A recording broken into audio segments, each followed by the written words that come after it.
प्रत्येक सकाळ ही कोणाचे ना कोणाचे नशीब उजळण्यासाठीच असते. ठेवायचा असतो तो फक्त म्हणजे संयम. हॅलो, नमस्कार मंडळी, कसे आहात तुम्ही सगळे? आय होप सगळे मस्त मजेतच असणार. तर मी अश्विनी तुम्हा सगळ्यांचे आपल्या ब्लॉगमध्ये मनापासून स्वागत करते. तर आज प्रगती येणार आहे घरी आणि इथून मग आम्हाला दोघींना जायचं आहे हॉस्पिटलला. बहुतेक तिचे हस्बंडसुद्धा येत आहेत. तर तिचा सकाळीच फोन आला होता मला की पटापट कामं करशील आणि आपण जाऊया म्हणून हॉस्पिटलला. आणि डब्बा तर ती स्वतः घेऊनच येणार आहे आज. म्हणजे त्यांच्यासाठी मी डब्बा बनवणार होती, रिलेटिव्हसाठी जातायच आहे तर डब्बासुद्धा घेऊन जायचं बा म्हणून. पण ती म्हणाली की मी सोबत आणलेलं आहे, मीच बनवलेलं होतं. तर ठीक आहे, मग आता आमच्यासाठी स्वयंपाक करायचा आहे. आणि आज परत मी बाजूच्या प्लॉटमधून ना भाजीपाला लावलेला होता, तर तिथून मस्त असा फ्रेश भाजीपाला घेऊन आली. तर हे बघू शकता, भेंडी, काकडी, मिरच्या वगैरे घेऊन आलेली आहे. आणि चला आता मी स्वयंपाक करते. आणि ना जे रिलेटिव्ज म्हणत आहे ते माझे माहेरचेच लोक आहेत. तर ते म्हणजे आपल्या सावंगीलाच ॲडमिट आहेत. तर त्या दिवशीच मला म्हणजे 8 दिवसापूर्वीच फोन आलेला होता की ये बा म्हणून. मग बाबूची तब्येत बरी नव्हती त्यामुळे मी गेलेली नव्हती. आणि त्याच्यानंतर मला पण बरं नव्हतं आणि प्रगतीचासुद्धा फोन आला होता की मी आल्यानंतर आपण सोबतच जाऊया म्हणून. तर मग असं ठरलं. तर आता चला मी पटापट कामं आवरते आणि ती आली की मग सोबत जायचं आहे लवकर. तिला जास्त वेळ थांबवणं पण चांगलं नाही आहे, कारण तिला पण तिकडे गावाला जायची मग परत घाई राहते. आणि ती थांबतसुद्धा नाही, तिला थांब म्हटलं तर थांबतसुद्धा नाही. तर चलो आता मी पटापट कामं आवरते. बाय. काहून तू मागच्या जशा काही व्हिडिओमध्ये आलीच नसेल?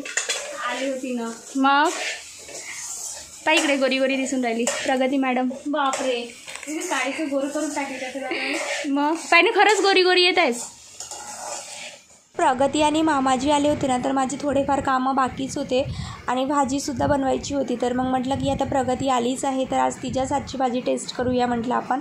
आणि आपल्याच हातचं रोज रोज खायलाही कंटाळाच येतो ना. आणि मग त्यानंतर निघालो होतो आम्ही हॉस्पिटलला जायला. डुगू इकडे पहा. डुगू, मजा आली तुला? पावडर नाही लावून दिली का बाबूला? लावून दिलं. तेलकट चेहरा दिसत आहे त्याचा. तिकडे जागा असते ना जी पोलीस स्टेशनकडे मामाजी, पोलीस स्टेशन. बरं तसं करा. उतरतो ना आम्ही इथेच, इथूनच जातो. मी नाही का वरती, मी जेव्हा डिलिव्हरी झाली ना माझी, मी सगळ्यात टॉपच्या रूममध्ये होती, ह्या 2nd नंबरच्या. आई माहिती आहे का, कार्तिकने मला हे इथेच प्रपोज केलं होतं. ह्या इथे गेट होती. घरी होते डाळिंब, या रानाला पाहिजे होतं, मी आपल्यालाच आणले. आणि डाळिंब काढून पण होते घरी. डाळिंबाचे दाणे नाही का काढूनच होते, मी आणलीच नाही, काही लक्षात नाही राहिलं.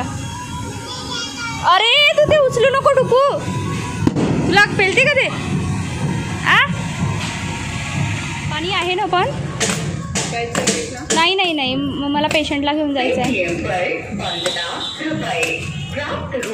त्यानंतर ना सगळ्यांसाठी आईस्क्रीम घेतली आणि फ्रुटीची बॉटलसुद्धा घेतली आणि आलो तर आम्ही हॉस्पिटलमध्ये. मग हॉस्पिटलमध्ये आल्यानंतर माहिती पडलं की पेशंटचं ऑपरेशन सुरू आहे म्हणून. तर आता भरपूर उशीर होणार होता.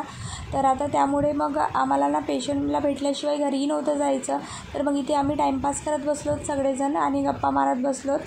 आणि डुगूचं बघा काय सुरू होतं, तर डुगूना काहीतरी हॅलो हाय बाय करत होता. तर मी इथे भरपूर आवाज होता, हॉस्पिटलमधला रश होता, त्यामुळे मग मी व्हॉइस ओव्हरच केलेला आहे.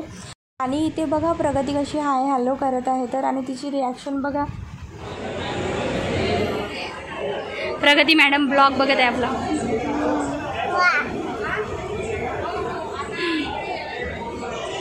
कधी येते ग हे लोक पण? हां, पूर्ण फाईलवाले हे ते वगैरे घेऊन येतात ना. वेळच लागते आपल्याला, तरी 2:30 वाजते घरी जायला. अश्विनी आईचा ब्लॉग. अश्विनी. तर इथे ना प्रगती ब्लॉग बघत होती. तर मग मी ह्या दीदीसोबत गप्पा मारत बसली होती. आणि बघा किती म्हणजे मला इथे इतकं वाईट वाटलं भयंकरच. ही जी मुलगी आहे ना छोटीशी 10च महिन्याची मुलगी आहे आणि ना तिच्या आईचं ऑपरेशन सुरू होतं, हार्टचं ऑपरेशन सुरू होतं. तर मला म्हणजे इतकं वाईट वाटलं की मला म्हणजे असं वाटत होतं की देवा खरंच म्हणजे सक्सेसफुली ऑपरेशन होऊ देत बाबा. आणि इथे ह्या दोघांचं काय सुरू होतं तर माहिती नाही. हॉस्पिटलमध्ये आल्यानंतर तर खूप काही गोष्टी माहिती पडतात. आणि मी तर तिथे ड्युटी करते तर इतकं वाईट पेशंटच्या काही कंडिशन्स असतात, ते ॲटोमॅटिकच ना रडायलाच येऊन जाते, डोळ्यातच पाणी येतो की म्हणजे असंही सुरू असते बा जीवनात, असंही काही होत आहे. तर असं वाटते की देवा सगळ्यांना तू सुखी ठेव बाबा, बस बाकी काही नको. सगळ्यांची हेल्थ चांगली ठेव. हेल्थ चांगली असली ना तर आपण आपल्या जीवनात ना खरंच काहीही करू शकतो, खूप पुढे जाऊ शकतो.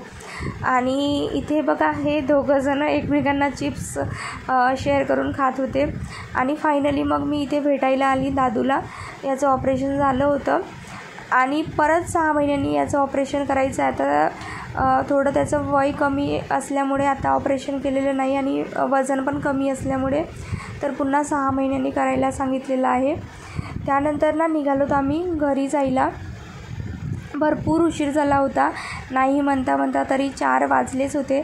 आणि तुम्हाला वाटेल की मी त्यांना मामाजी म्हणते आणि हिला प्रगती का बरं म्हणते, तर प्रगती ना 2 वर्षांनी माझ्यापेक्षा छोटी आहे. आणि मेन म्हणजे ती माझी मैत्रीण पण आहे.